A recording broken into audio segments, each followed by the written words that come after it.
WCBS News Time is 5:09. This is Harvey Hauptman. A bank holdup is underway at this time in the Chase Manhattan Bank branch at Avenue P and East 3rd Street in Brooklyn. Okay, picture this. It's New York City, 1972, really hot summer, and you're maybe 21 years old managing this, cute little penny candy store down in Greenwich Village. You're surrounded by all those old school candies like Mary Jane's, Atomic Fireballs. And then the phone rings. It's one of your guys, an employee. And he just calmly says, "We're holding up a bank." No. Yeah? Yeah. Sounds like a movie, right? But it absolutely happened. So today we're going to peel back the layers on this story. It's totally true. Unfolded live on TV. And yeah, it inspired a classic film. And what's amazing is where we're getting this from. We've got this really personal memoir from the candy store manager himself, Stephen Brockelman, plus actual real-time audio from the event itself. It's just astonishing stuff. This collision of just ordinary life and these totally extraordinary circumstances. Okay, let's unpack this. Yeah, let's dive in. We're going to explore, all the unexpected twists, the really human reasons behind it all, just how this thing unfolded in a way nobody saw coming. It reveals so much about desperation, these surprising connections. It's quite a ride. So let's start with Stephen Brockelman back in 72. 21, right? Came from Kansas, doing the acting thing in New York, and he's living in this surprisingly nice apartment. Top floor, 17F West 75th Street. Oh, yeah. Yeah, gets this place, comes with a tuxedo cat named Maxwell, has a doorman who knows his name, even an elevator attendant. Pretty sophisticated setup for a young guy. Definitely. Especially in that neighborhood, right? Zabar's, Fairway. Yeah. That's upscale New York. Totally. He's got his laundry done, stuff delivered, paints a picture, doesn't it? A young guy kind of making it, enjoying that New York vibe. But he's got this dual life, He's auditioning for plays, commercials, actually landing more commercials, which he found kind of funny. Right. And to pay the bills, he's managing the penny candy store, 7th Avenue and West 10th. So you've got this image of him surrounded by Mary Jane's, sugar daddies, Atomic Fireballs, kits, squirrel nut zippers, all that stuff. Classic. It sounds almost idyllic, doesn't it? Exactly. Yeah. Sweet, typical village scene. But yeah, things are about to get weird. And that's where Salvatore Antonio Natural comes in. Yeah. Sal. He's the employee who makes that phone call. Right. Stephen's first impression when he hired him, just this slender 18-year-old kid, dark hair, kind of a funny blonde mustache, seemed pretty passive, Stephen thought. But he wanted the job. And crucially, he was quick with counting change. Important skill for a candy store. Definitely. And Stephen hired him, and Sal actually turned out to be, a really good employee. Hard worker, always polite, punctual. He even got good at upselling the homemade fudge. Ah, the real money maker. Exactly. Chocolate, vanilla, peanut butter fudge. Stephen said that's where the store really made its cash. And Sal, if the register was ever short, like a few nickels or whatever, he'd always offer to cover it himself. Huh. So, responsible kid, it sounds like. Yeah. Conscientious almost, which makes what happens next just so jarring. Totally. So, okay, fast forward to August 22nd. It's a Tuesday afternoon. Actually a bit milder for a New York summer day. Clear sky. Stephen's there, counting candy around 5 o'clock. Phone rings. It's Sal. He sounds genuinely sorry for being late, which wasn't totally out of character. But then comes the line. And Stephen says Sal wasn't panicked or excited, just totally calm, matter of fact. Yeah. He just says he probably won't be coming in because, quote, "we're holding up a bank." Wow. Just like that. Just like that. The sheer composure, it's kind of mind-blowing, isn't it? What did Stephen even think in that second? Well, he was floored, obviously. Total disbelief. Trying to even process those words, But here's something fascinating, a real early clue. Stephen immediately noticed these clicks on the phone line. Clicks? Yeah, distinct clicks. He hadn't heard them before. And as the clicks got more frequent, Sal's voice started sounding fainter, like he was fading out. Whoa. It wasn't just a bad connection. This was Stephen's first hint, really eerie, that the FBI was already listening. Surveillance was already happening. This private call was instantly part of something much, much bigger. That's chilling, knowing that now. So Stephen, he's in shock, but he tries to reason with him, right? He pleads, can't you just walk to the door and give yourself up, Sal? Come on, man. You know whatever you're doing won't work. Yeah, desperate plea. And Sal's reply, still totally calm, delivered, as Stephen put it, as if he were reporting inventory, just says, "I've got to hang up. I think there are police at the back door. Tell Joe hi." Told Joe hi. Wow. And then he hangs up, that casual, "Tell Joe hi," like he's just clocking out. Yeah. It just makes the whole thing even more bizarre. Unbelievable. So Sal hangs up. Stephen's first thought, call Joe. Joe Manganello, the owner, lives right across the hall, apartment 17H. Super convenient. Right. He dials Joe's number, and again he hears those clicks, that weird clicking on the line. And he also notices, Joe's phone didn't even seem to ring before he picked up. Like, the line was already open. Oh, yeah. More signs. Yeah. And this is the moment it just explodes from this private, insane phone call into public knowledge. Exactly. Because Stephen, still reeling, tells Joe, Sal just called, he's robbing a bank. And Joe just goes, oh, shit. God damn it. The one in Brooklyn, I'm watching it on TV. On TV. Boom. Just like that. Stephen's private nightmare is already a public spectacle, live television. The whole city's watching. It completely shifts everything. Right. Talk about surreal. I can't even imagine that feeling. So Joe basically tells him, look, close the store, take what cash you need, just go home. Right. So Stephen takes the subway, the usual IRT number 1 train uptown.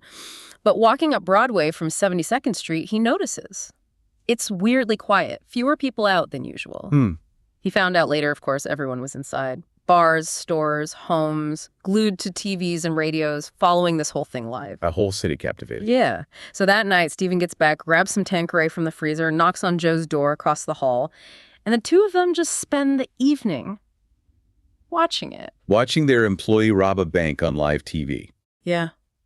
Drinking gin and tonics, ordering Chinese from Hunan 79, just watching WCBS TV as this whole insane robbery unfolds. And they start learning about the other guy, the mastermind, John Woshevitz. And this is where the story gets even more complex, right? Yeah. Because the motivations, they're not what you'd expect from a typical bank robbery. Not at all. As they're watching, they find out Woshewicz's main reason for this whole thing, this Chase Manhattan job in Brooklyn, was to get money for his wife, Ernest Aaron, to have sex reassignment surgery. Which in 1972, saying that publicly, I mean... Unimaginable almost. A really desperate act, driven by this intense personal situation. It immediately sets it apart. Definitely. And then there's Sal Natural. His motive is just as heartbreaking, really. His cut was supposed to get his 2 younger sisters out of foster care. Oh, wow. Yeah, apparently their home life was really bad. Reports later said the mother drank heavily, was abusive, neglected them. Sal was desperate to get them away from that, put the family back together somehow. So these weren't just guys after cash. Not primarily, no. When you connect those dots, this public violent crime, it's rooted in these incredibly personal struggles. For love, for acceptance, for family. It really complicates how you see them, doesn't it? It absolutely does. And then there was that detail. Wasn't there something about pizza? Oh, yeah. Amidst all the tension, Wojciech actually tells the cops to order pizza because the hostages were hungry. A bank robber ordering takeout for his hostages. It's pure movie material. Which, of course, it became. But the reality was even stranger. And speaking of strange reality, that live WCBS radio interview, that was something else. Oh, absolutely extraordinary. It kicks off with Harvey Hallman breaking in, bank holdup underway, Chase Manhattan, Avenue P and East 3rd Street, Brooklyn, standard news flash. Right. But then WCBS newsman David Levin actually gets one of the robbers on the phone inside the bank, live on the radio. Just incredible access. Unheard of, really. And who does he get? John Woshevitz, the mastermind himself. Levin just asks him, point blank, what's going on. And Woshevitz, cool as anything, just says, well, we were holding up a bank and we were on the way out to this stupid cop car pulled up in front. Like it was just an annoying interruption. Exactly. Yeah. No panic, just annoyance. That set the tone. And he was so candid, wasn't he, about everything. Levin asks how many hostages. Woshevitz, 8 or 9. Yep. Asks how they're armed. Woshevitz just lists it. Well, we have shotguns, we have rifles, we have pistols, and we have a bomb. No hesitation. Just lays it all out there. You never hear that from someone in that situation. Never. And then he states his terms very clearly. I want them to deliver my wife here from Kings County Hospital. Right. That was the core demand. Yeah. When they deliver me, my wife, I'll release one of the hostages and then we'll negotiate from there. Every time they do something for me, I'll let one of the people go. Clear negotiation. Yeah. But what came next that really made history? This is the moment, right? Levin asks for the wife's name, just trying to get the details. And Woshevitz clarifies, again, totally calm, no hesitation. His name is Ernest Aaron. It's a guy. I'm gay. Boom. Live on the radio. 1972. It was huge. Such an open declaration of gay identity on air like that. It just didn't happen. It wasn't just part of the crime story. It was this massive moment of visibility. It forced a conversation, Absolutely. It turned this bizarre crime scene into this, unexpected platform for talking about identity, sexuality, things that were usually kept totally hidden back then. Wojciech, in his desperation, kind of accidentally shoved these issues right into the spotlight. And he kept talking, didn't he, about his escape plan or lack thereof? Yeah, really pragmatic, almost chillingly so. He says something like, I expect to get out of here now. I know they're going to get me sooner or later, but they got to play it cool. There's no use blasting everybody in here. It's like he's managing the situation, even facing impossible odds. Wow, calculated. And then he goes on this rant about capital punishment. This part is really unsettling. What did he say? He directly links his actions to the Supreme Court, having recently struck down the death penalty. Let's put it this way, I expect to get out of here. Now, I know they're going to get me sooner or later, but they got to play it cool. After I release the last hostage, then they can come and take us, right? There's no use us blasting everybody in here.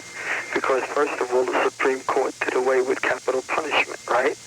That means I can kill everybody in here and throw down the gun and walk outside, and they can't shoot me, and they can't give me the gas chamber. And that's why the Supreme Court's stupid.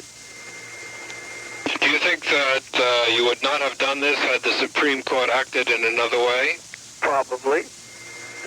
Then it's more risky. This way you don't have nothing to lose. It's stupid.